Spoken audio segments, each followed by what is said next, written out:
chanting, many times. These people now, many of them go around the world, preach, start centers, their leaders. I know Sridham and Kishore, they also come to London. They are counselors, experienced counselors. They teach. So,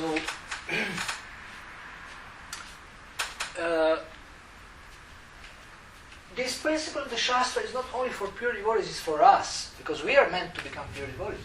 So, Prahlad Maharaj says, thinking of each other's welfare, in the purport to the Bhagavad Gita verse 17:16, which speaks about the austerities of the mind, Prabhupada says, the mind should think of the welfare of others. So the question is, how can I benefit you? How can I benefit my fellow devotee who is with me, who is in the same center or in the same team, on the same team? When you start thinking like this, everything changes. And we spoke about some particular ways of resolving conflicts by communicating more deeply and more respectfully first, and then looking for the best alternatives, or even for the alternatives that are better than originally every one of us proposed, so-called third alternatives. So, for example, if you discuss something, how are we going to do this? And I say, we should do it this way. You say, I should do it this way. You say, we should do it this way. Then, if we are humble devotees, we will sit and we will say, okay, actually, let's see what Krishna wants. What Krishna wants. And what would be the most Krishna-conscious solution to this? What would please Krishna the most? I'm not the most important. You are not the most important. We want to please Krishna. And let's see what is the most spiritual solution. What will please him the most? And honestly, as honestly as we can. And then even if you're not sure, you can ask somebody senior to confirm it. And say, do you think this is actually the best? Consult with somebody. But Prabhupada said we should do mutual consultation. We should discuss things together. How to work together. So Prabhupada said your love for me will be shown by how much you cooperate. So we have to somehow find a way how to do that. We don't invest enough effort. Prabhupada also said love and trust, very important principles.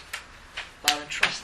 But how many of us know exactly how to build trust, for example? Love is explained by Rupa Goswami. Dadati pratigrinati goyamakati prichati bhunkte bhojati chaiva shadvida pritilakshanam. 6 loving exchanges are explained, and out of 6, 4 we practice very nicely. We eat prasadam and distribute and give some gifts and accept gifts, but goyamakati prichati is neglected. Confidential conversations are neglected. Because we don't know how to speak confidentially. Sometimes we are afraid to speak confidentially because tomorrow it's on the internet. So I don't want to speak confidentially.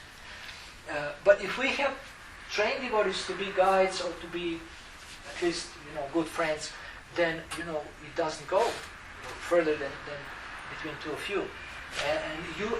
We need confidential conversations. Devotees cannot live shallow lives. They have to speak on very deep issues and have to reveal the mind and listen to others and help discuss things. So Guya Makati Prichati, how to love, is a symptom of love. Confidential conversation. And then trust, how to build trust.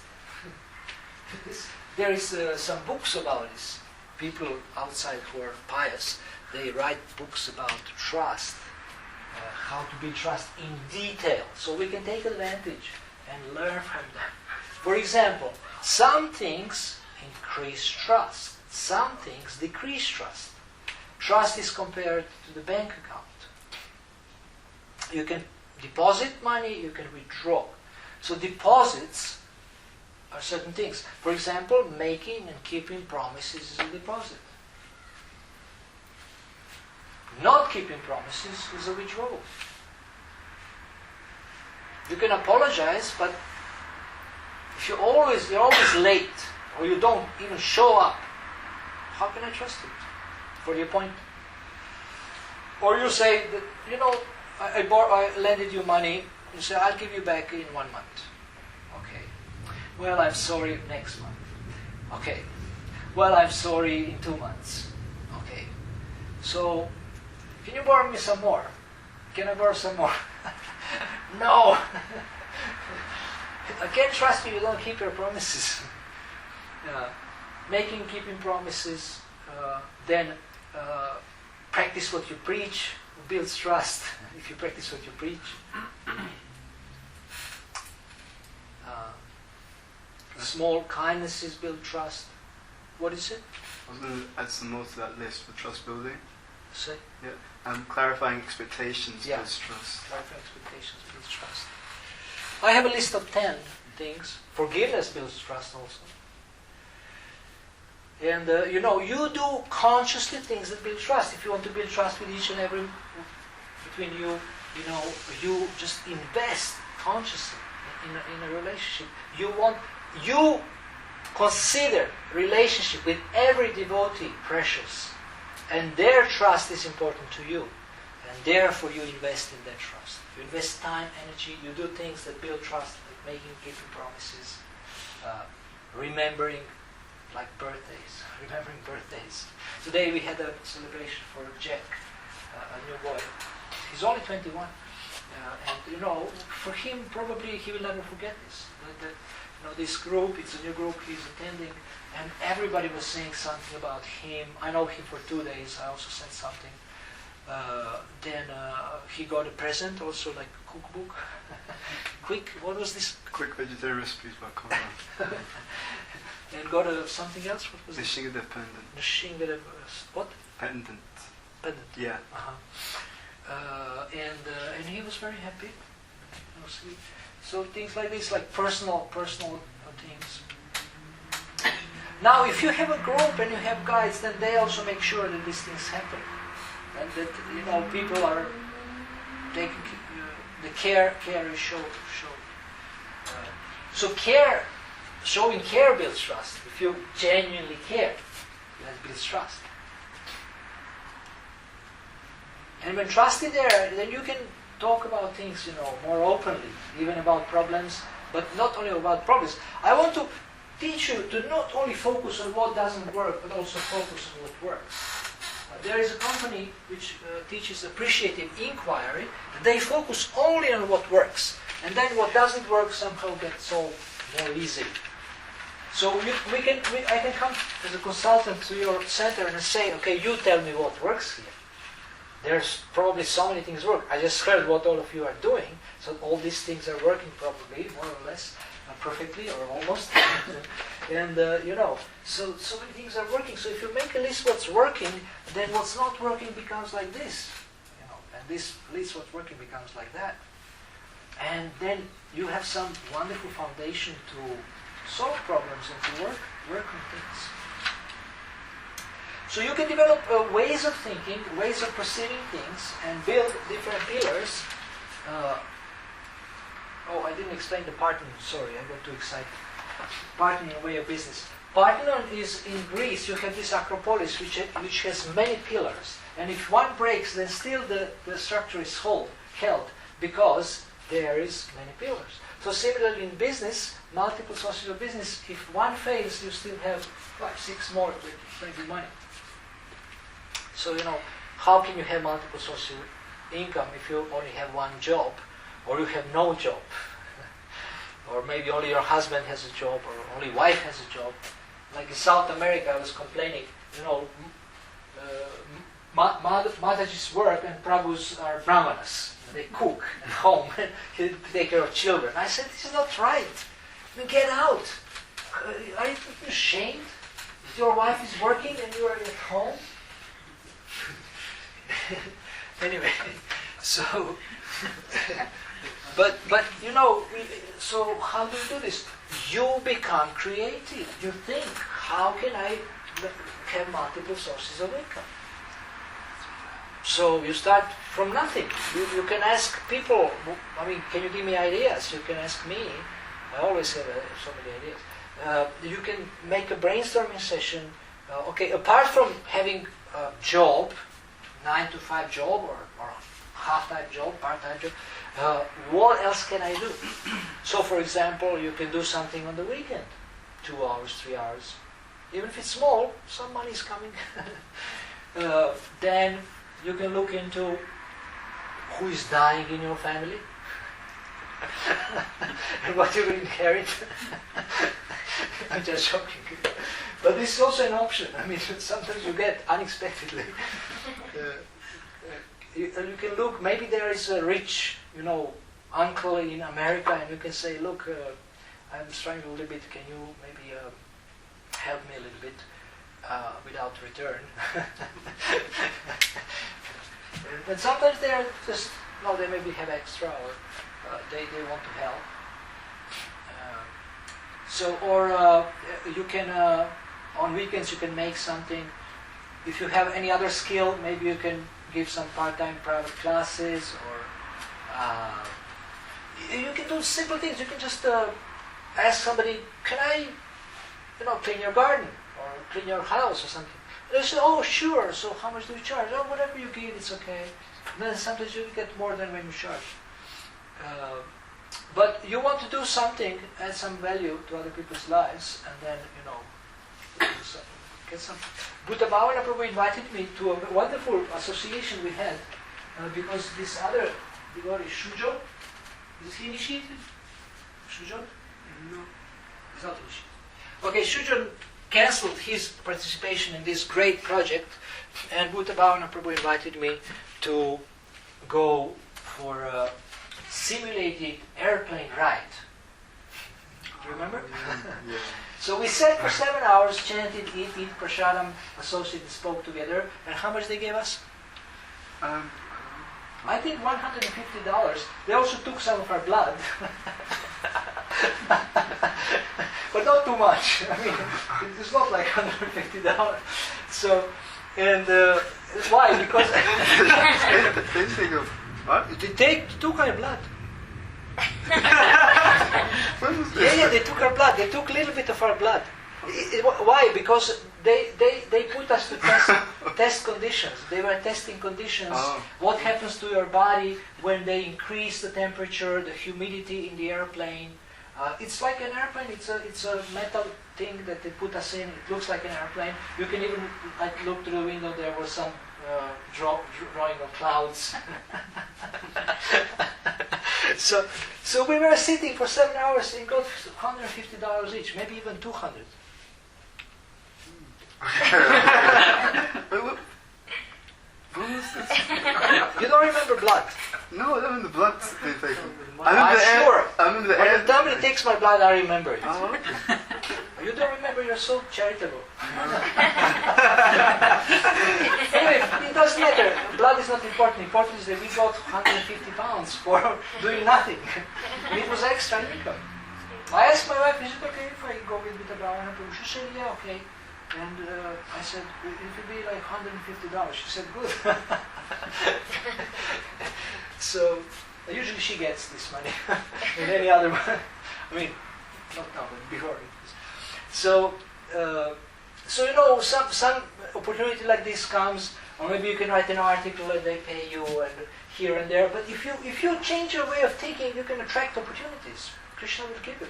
But if you're thinking, oh, this is only my job and my boss is God, I have to please him, then you have this diving board. And when you lose the job, recession, so many other excuses which are all artificial, you just lost. You're just stuck, and you live on savings for sometimes and you get in debt. So, if you're clear what you're doing, if you're using your brain 100%, not only 10% or 3% as Stanford University says, then your life is different. And when you sort out your own life, it's very difficult for anybody to disturb you. It's very difficult for anybody to shake you or to, upset you. Because you know what you are doing. You're clear. And then you always think smart. And you look for opportunities and like that. So, strong, intelligent people, they can be good team players. Look at the soccer players. I mean, these guys are Look at their face. These guys, these like strong characters, every one of them. And they play together. And how the coach gets them to play together, I have no idea. Because they're so different and everybody has ego. But for Krishna, we have to somehow do it ourselves. But when you become, clear yourself and focused and humble and bold at the same time, then you can work with anybody. You can be flexible, but at the same time firm. You're not just a victim all the time, but you can be both soft and strong. So for this, we really need to have this clarity of purpose. What is my life about? What is Center's life about? What's Center's purpose? What is Center's goals?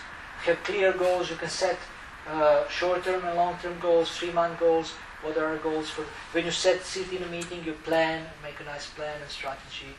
Who will do what are the responsibility, and you are accountable to each other. Mutual accountability also, it's trust. So these are some of the principles that help in human relations and in working together.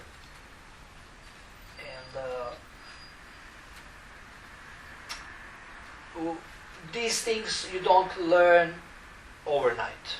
You have to practice. But if you become aware of them, you're convinced that they might work, then you try to start to apply them and see if they work. But these principles are eternal. I didn't invent them, and they work for everybody. If you look at any successful person, they follow it somehow or another. Follow these principles. Eternal, timeless principles of success. Okay, speak about something else, or?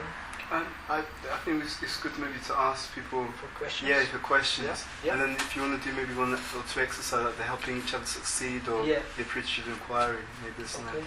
Because I think we want to finish by about 9:30. It's 9 o'clock now. Okay. So everyone can get home. So do you have any questions? You mentioned that you were doing the sanghas. I think that might be quite helpful. Because Sangha. You said you were doing sanghas in London or elsewhere, I'm not sure. But if you can do it for the center, would that be helpful? For all of us? Yes, for all of us, yes. I don't, I travel all the time. I don't stay in London. I teach how to do this. And I used to do it when I was in London permanently, so we do it twice a month, do a sangha, and also individual meeting every devotee individually once or twice a month to see how they're doing, things like that. Do you think that would help the center? Do you think that would help the committee work more yes. sort of closely? The committee should become a sangha, and you should help each other. I can help you. I can teach you how to do this. I will come back in two weeks.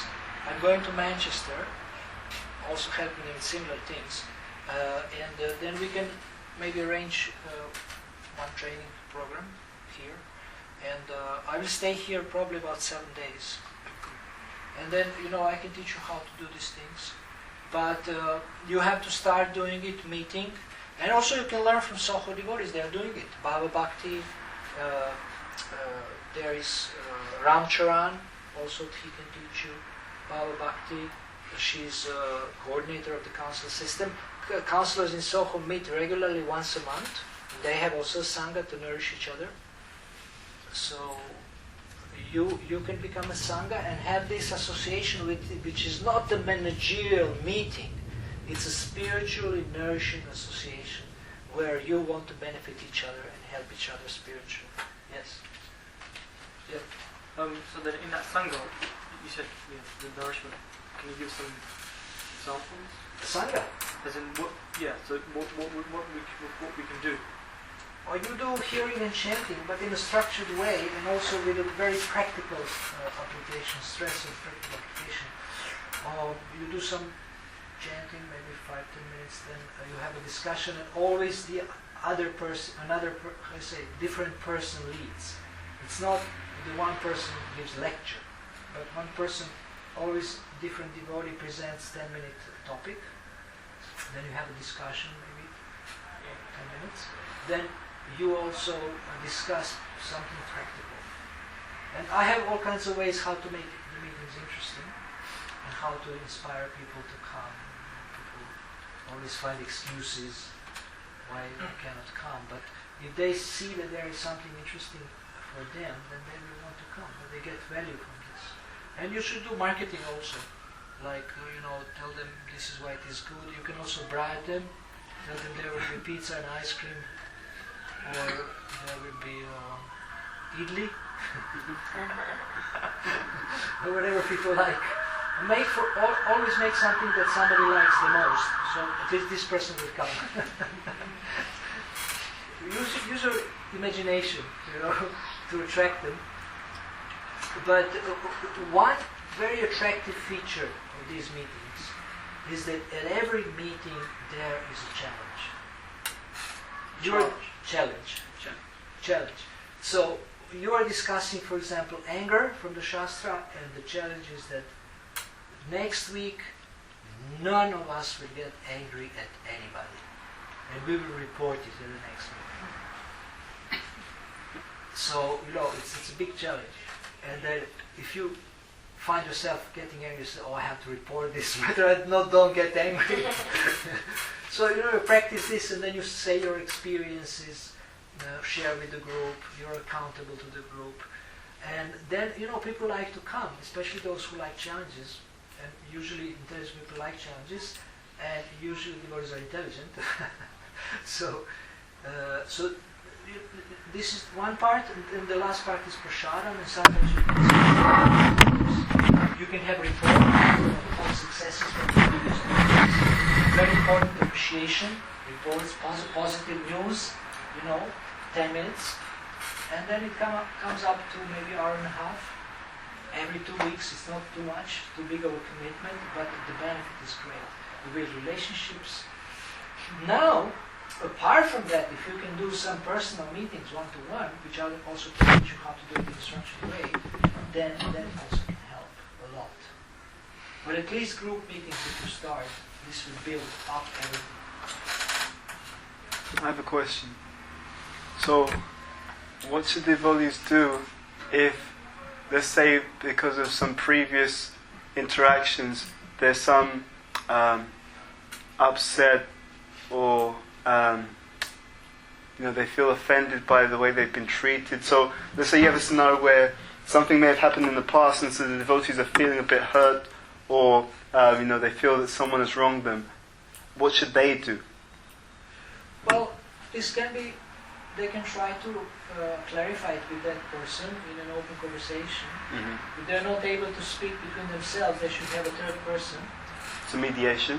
Is that what you're saying? Some kind of mediation. Or maybe just somebody to be there. Mm-hmm. Okay. To prevent them from killing each other. I'm joking.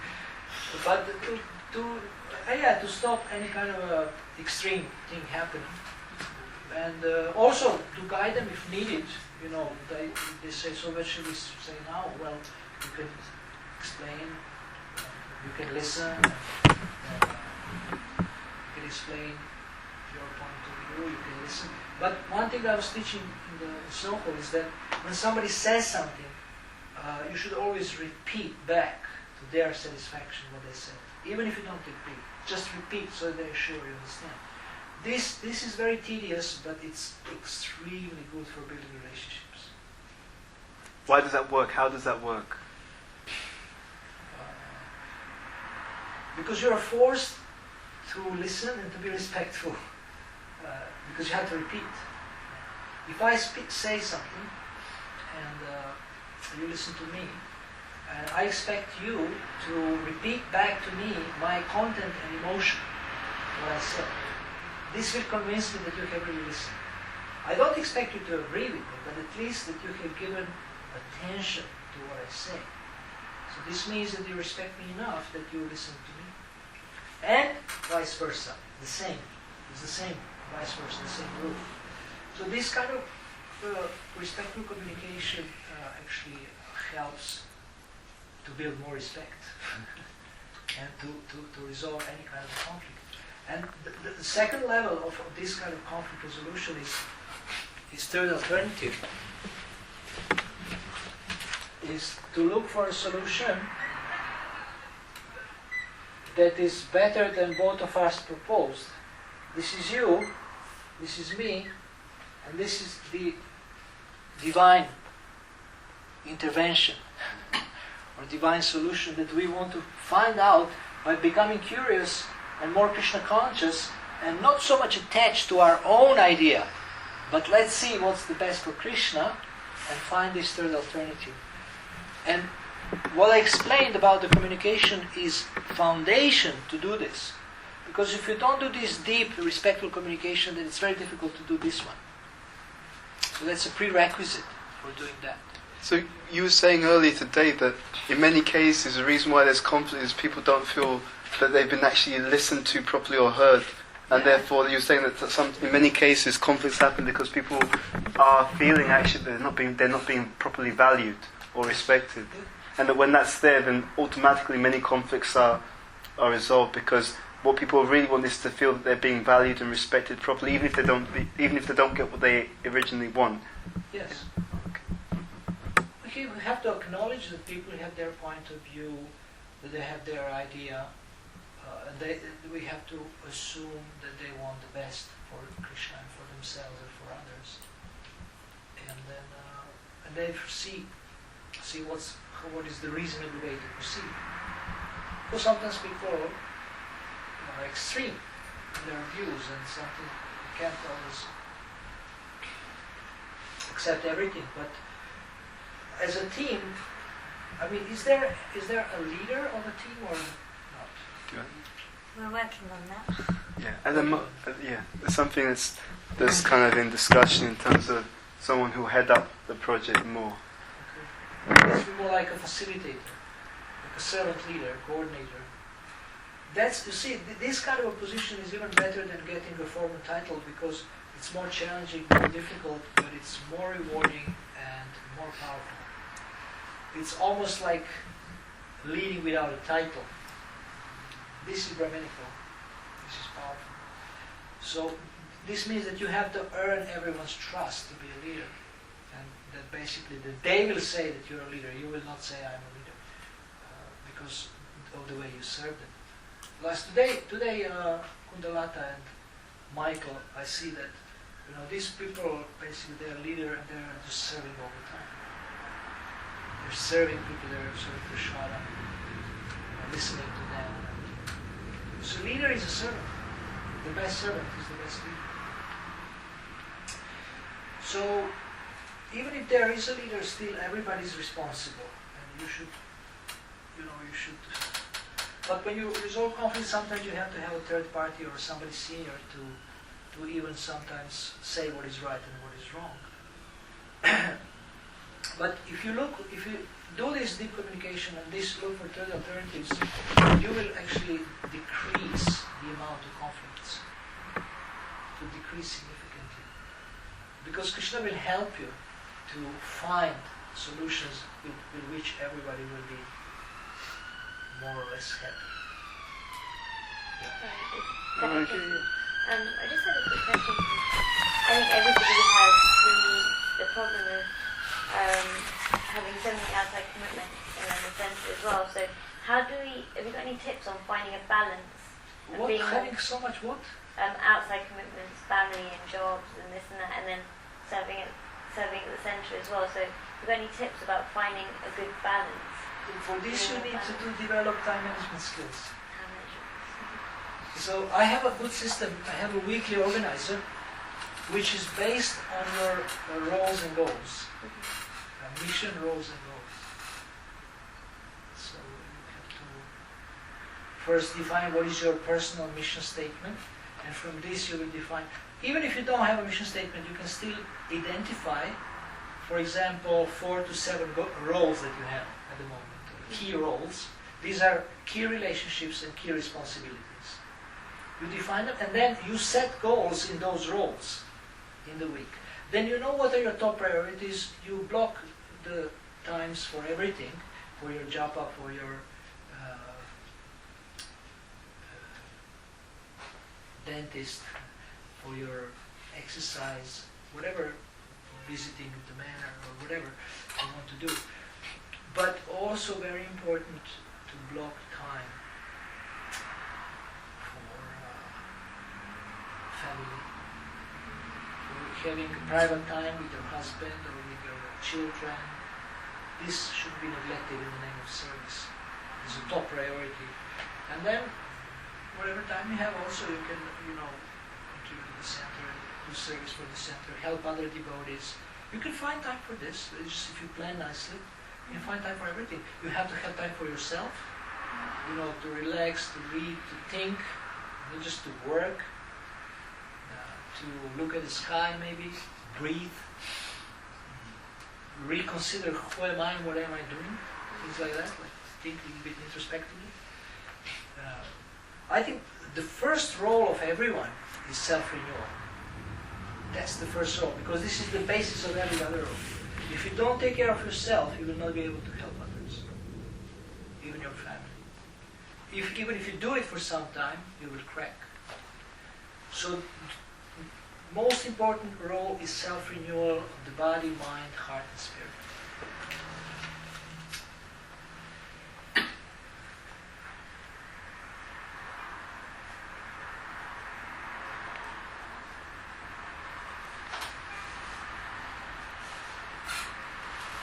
I think the idea of Sundays is good, but we've been struggling to get together for a meeting, probably since February, and even to have a reasonable sense of communication, even over email.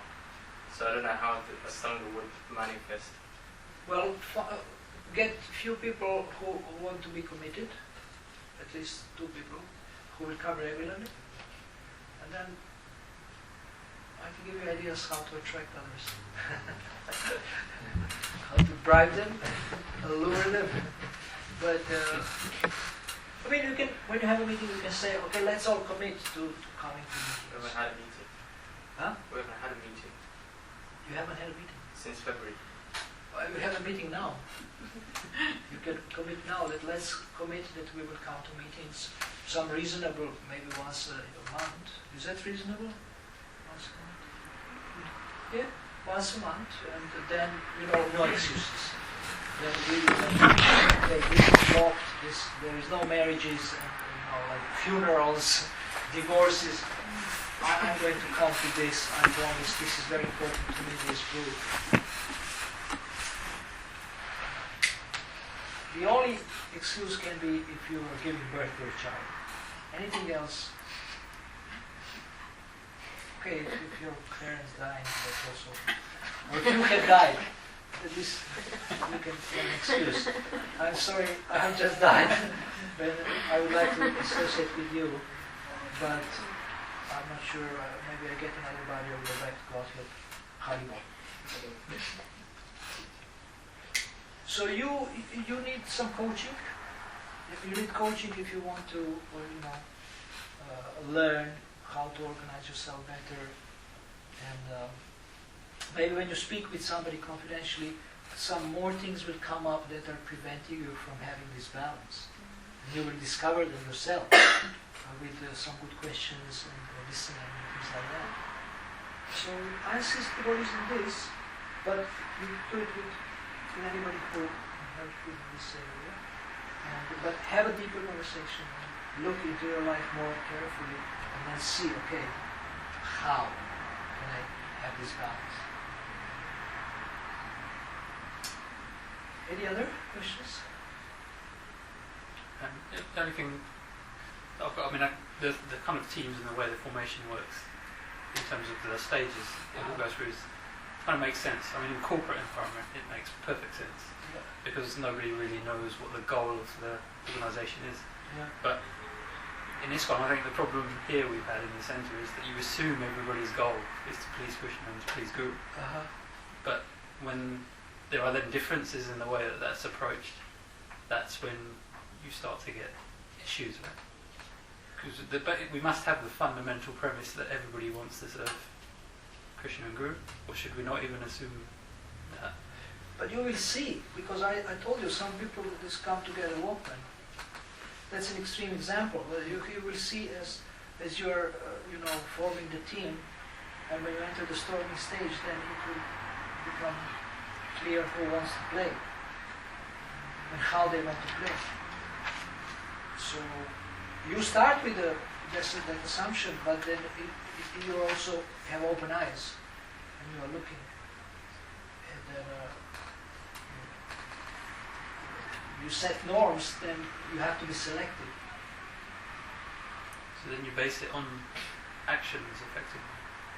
Behavior, actions, words, promises, keeping promises, not keeping promises. Commitment, how much commitment is there, accountability. One thing as a team you should remember, you are accountable to each other. So you may say, to whom I'm accountable? I would say to everybody.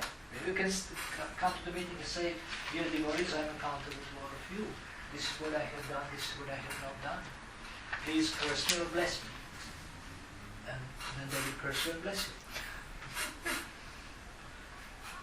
So if you start feeling like that, then this is how we build like loyalty in the team.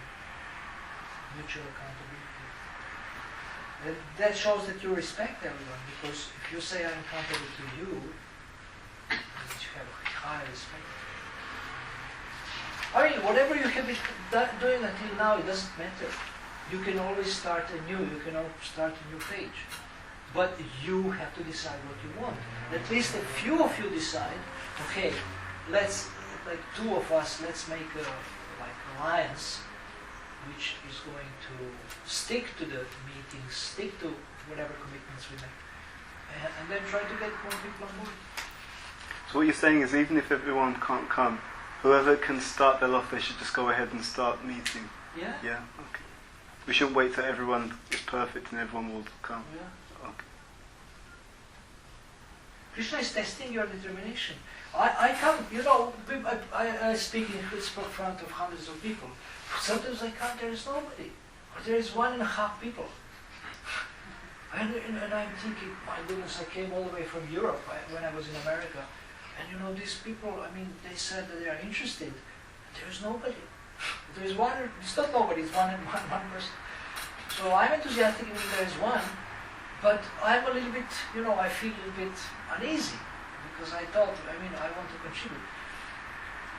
And of course it's not about me, but but you understand how I feel.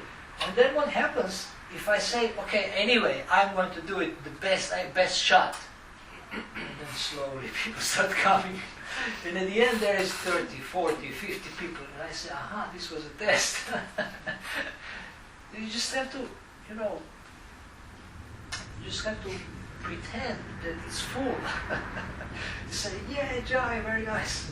Gaurita is there, Panchatattva. Mridanga is there. You know, Mridanga is incarnation of Krishna's flute, and Krishna's flute is a person. So there are so many people here. Prabhupada's books are also alive. You have to have this, some kind of a very pioneer enthusiasm at the beginning. You have a nice opportunity to start. I started many centers. It was always hard at the beginning, and when it took momentum, they fired me. They sent me somewhere else. So you go open another center. I think that part of it is also because it's such a small community that you should treat each other as family members, Yeah, and just, you know, care about the personal situation, yeah, and trying to help out. Yeah. So there's always going to be a situation where, you know, you've got to be with your husband, you've got to be with your children, and then try to cover that person's commitments, because it will be reciprocated when we need it. Yeah. And I think that's the way, really, you know, we've got to work very closely, Yeah. and not treat it as a mistake and try to pick, as you said, you know, on their faults. Yes. I think that's one, and we're so small, so I think it's such an easy thing. When you have a very big room full of people, it's hard. I mean, I know some of you from the manor, from the Soho, and you're all very nice devotees. So there's, you know, you can just, you have a wonderful opportunity to build a wonderful community. And it's how much can we actually endeavor to reach the goal? How much do we want to get there? Yeah. And not worry about what the other person is doing. Worry more about, can I, you know, do more? What I'm doing? Can I yes, do more to yeah. get there rather than what the other person is doing? Gandhiji said, be the change you want to see in this world. So you be the devotee you want to see others to become. Yes. And then by example, slowly, if you have 2 examples, 3 examples, others will pick up, and you know, regarding meetings and children, things like that, what you can do is that you bring everybody, and then every meeting another person can... Is there any other room here? No. Okay. Well, maybe somewhere else, somebody's flat. But other person can take care of children so that they don't feel they are a disturbance, but they feel they are special. That they're giving a special attention, special tutor, special caregiver. And in this way, you have peace and children have care. But otherwise, there will be always, we have a meeting and they're screaming and annoyance, and some people are annoyed too much and they are criticizing the others. And you have to make an arrangement for children so that parents are free, that they can participate fully in the meetings. So maybe there is somebody who lives nearby, and in that place there can be program for children, 2 Bataji or 1 Bataji. And then every time another person is taking care of children, so that everybody can also participate in the meeting. You mentioned something this afternoon about those 3 statements. One of them was, they should, I should. Could you just, because I feel that could be quite useful. People. Yeah. One group they say you should. One group says we should, and we should is a hidden you should. And the best group is those who say I will. So this is exactly what you're saying. Yes. Instead of waiting for others to do something, I'm going to do my best, and then whatever I can do, and others, whatever they can do. And you can have the attitude of always trying to inspire each other. How can I inspire others to come to meetings, to participate? And the best inspiration, the foundation of any inspiration is a personal example. Then you can speak and say something like marketing, why it's beneficial to this thing. But before you are a fairly good example, then better shut up. There is one devotee, his system of preaching is, his strategy of preaching is that he doesn't preach.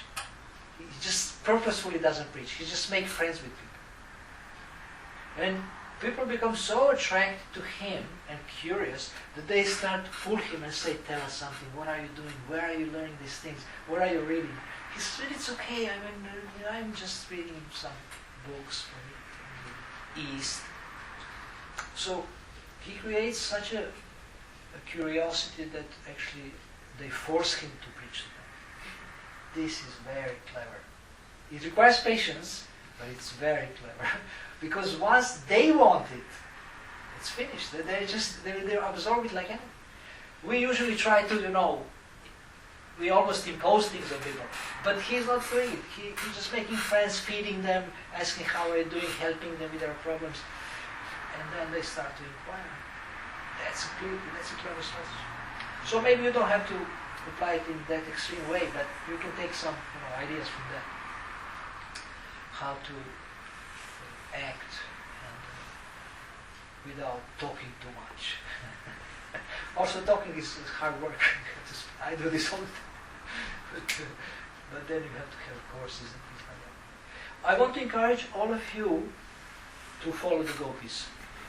But not in a sahaja, way, but what they have done. They gave up shyness, They gave up shyness, went to the forest to meet the young boy. So you should give up all shyness, all humility, false humility, that, I'm not qualified. I'm traveling all over the world, and the top #1 excuse that devotees have for not being more happy, more productive, and preaching more is I'm not qualified. So you should forget this. You can say, I'm not qualified, but Krishna can use me. And you can preach much more. Preach to anybody who would listen. Preach to anyone who would listen. And you can become a better preacher, but start to preach to yourself more effectively. How to preach to yourself. To your mind. Manak Shiksha, Raghunath Das Goswami. And then you can start to help others. And I can also teach you how to be more effective in one-to-one with yourself and with others. You know, one-to-one with yourself? You have appointments with yourself sometimes? You sit and think, well, so what are you doing? Okay, you're a rascal. I hate you. Become friends with yourself. And then you can also help others. You can help others a lot. I can teach you structured conversations. You know, we have a friendly chat over Prasad and Haribol, how are you doing? I'm okay, and you, I'm also okay, Haribol. But actually, if you have a structured conversation, you get into this Guya Makati Prichati by Rupa Goswami. Deep, confidential conversations.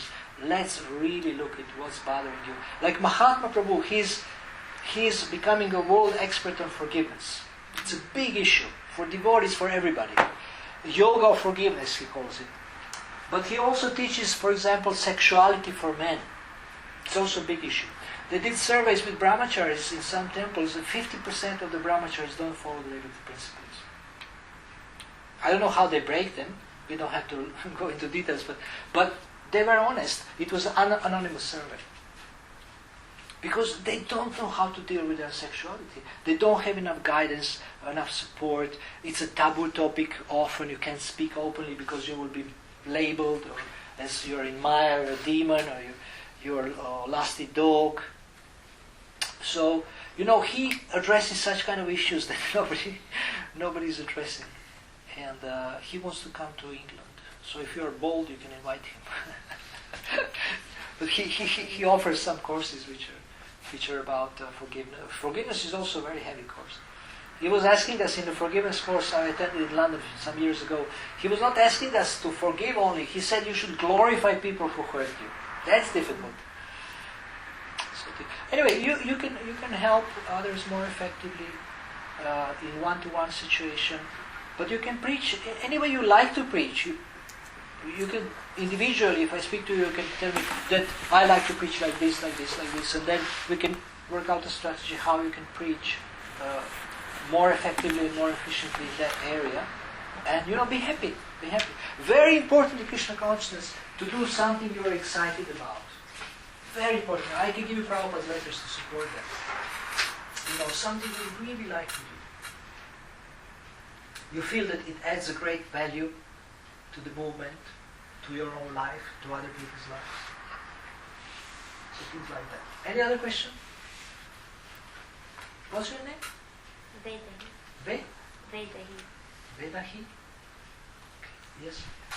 You're saying about I will attitude. Yeah. Isn't that, can you also see that as understanding that like an inability to get the team going?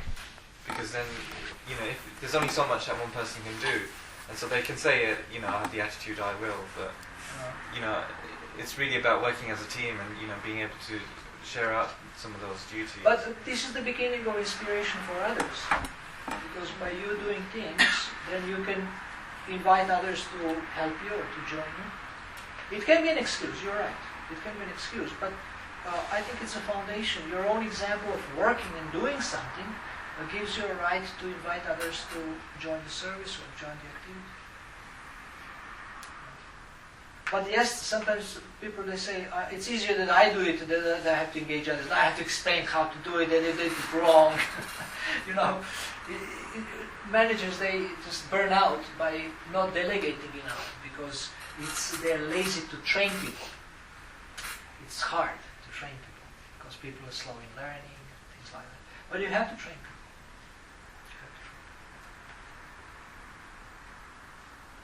Even if they're slow. And it's not, you see, I want to teach you something that is super important in any work. There is two things in life. People and tasks. So, now, I have a letter to Tejas by Prabhupada. He was saying, Prabhupada, we are not able to do this in life, we are not getting life members and this and that. He said, don't worry.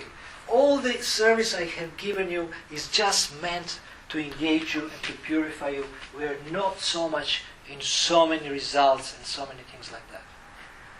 So the work that we have is meant to engage us. It's not the end in itself. It's a means to get purified. Krishna doesn't need anything. But He is mercifully giving us service. So, we should focus more on people and development of people than on tasks. And if you have happy people, developed people, they will do so many tasks much better than you can ever imagine. Because without people, there is no tasks. So we have to develop people. So you should invest in each other's growth, development, success. Then everybody will become expert in some tasks. So get hope that it will work and that you can do it, and start a new program. And if you need to resolve some old issues, you can do them. But also try to work very strongly on the new foundation, a new vision. Be very positive and have this health approach, helping each other succeed. Ask yourself good questions. How can we move forward? How can we help each other? And then Krishna will give you a lot of. If you look at the Bhagavatam, just read this 438. Everything is there. Prabhupada even says in the purport, in the verse he doesn't say, but in the purport he says Vishnu was ready to give them all benedictions. And in the verse Vishnu says, I am ready to give you a benediction. But Prabhupada said all benedictions. So this is like, you can, the title of this discussion, you can please Prabhupada and attract Prabhupada and Krishna's attention by really, really respecting each other and trying to help each other succeed. You see, there is so few people on this planet who are devotees. So these people who are here, they are so precious. You can see hundreds and thousands of people, devotees, maybe hundreds of devotees at the Ratha Yatra or somewhere, but still it's very little in comparison to the population of the planet or the universe. So we have to value every devotee, and see how can he or she become happy and productive in Krishna consciousness. We can help them. So you always think about others like that. They think about you, and then things will start gaining momentum.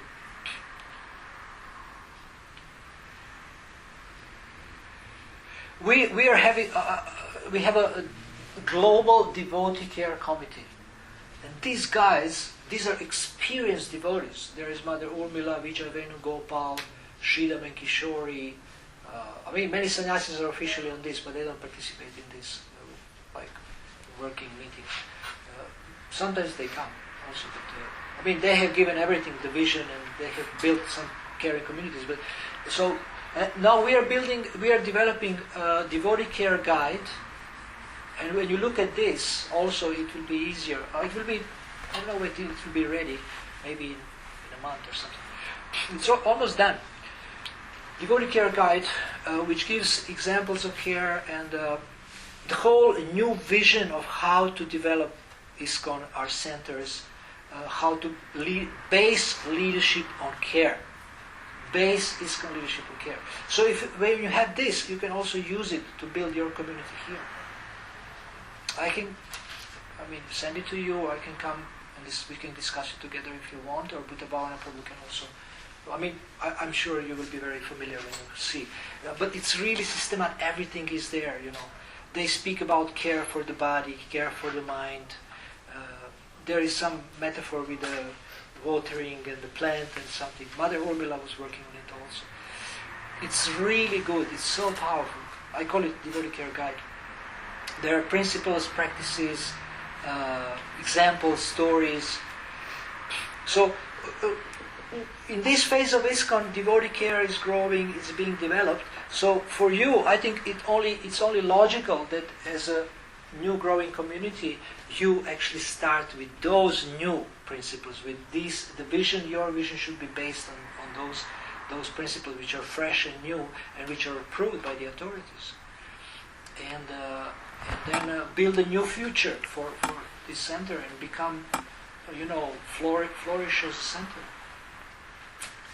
You have a wonderful opportunity, you have a lot of experience, you have seen so many festivals, heard so many classes, but you have to preach. You have to give classes to each other, to the guests. How many of you already give classes? There, well, all of you should give classes. Are you all of you initiated?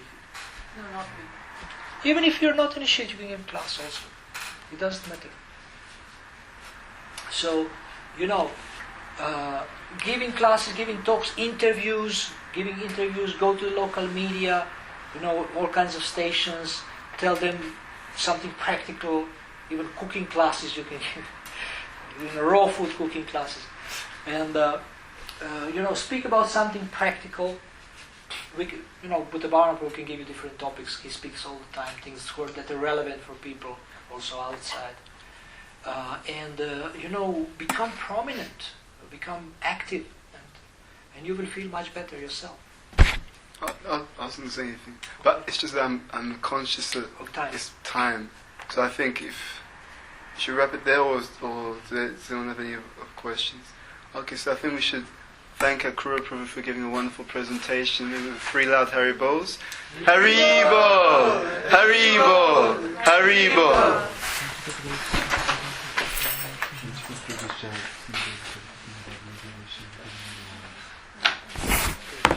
Thank you for giving a wonderful presentation with so much practical content that people can apply. And like Guru was saying, I think tomorrow, on Mondays you're going to Manchester, but then he'll be back in London in a week's time, or how? 2 weeks. 2 weeks time. So we'll see what we At can. the beginning of October, I can arrange something. I can do a presentation. So we really encourage you to really